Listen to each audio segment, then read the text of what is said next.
اس نے سر سے ٹوپی رکھی اور وہ بیت الخلا جا رہا ہے. میں نے کہا بیٹا بات سنیں, آپ نے ٹوپی کیوں اتار دی؟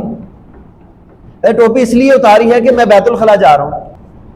دیکھیں ہمارے نبی صلی اللہ علیہ وسلم نے ہماری تمام تر رہنمائی کی ہے.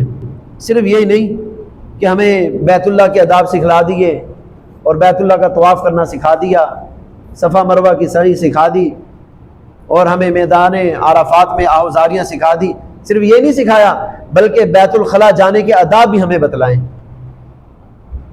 اچھا, میں نے ایک طالب علم کو دیکھا, مجھ سے اس نے کہا جی سر واش روم جانا ہے. میں نے کہا ٹھیک ہے بیٹا چلے جائیں آپ.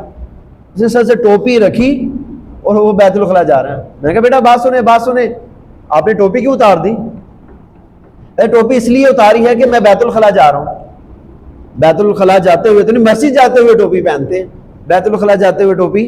اب دیکھو اس بچے کو پتہ نہیں ہے, اس نے اپنے دماغ کے ساتھ سوچا ہے کہ بھی مسجد جاتے ہوئے ٹوپی پہنتے ہیں, یہ تو ایک اچھی جگہ ہے, میں تو اچھی جگہ نہیں جا رہا, لہٰذا یہاں ٹوپی نہیں پہنوں گا. دین عقل کے ذریعے پرکھنے کا نام نہیں ہے.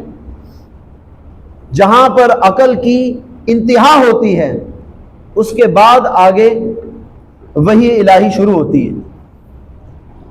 بھئی ہمارے نبی صلی اللہ علیہ وسلم ہمیں سکھلایا کہ ٹوپی سر پر رکھ کر, سر کو ڈھانک کر بیت الخلا میں جانا ہے, جوتا پہن کر جانا ہے, بایاں پاؤں جاتے ہوئے پہلے رکھنا ہے, جانے سے پہلے دعا کا اہتمام کرنا ہے. یہ ساری چیزیں.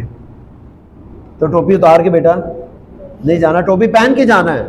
انشاءاللہ اللہ تعالیٰ آپ کی حفاظت فرمائیں گے غلیظ چیزوں سے.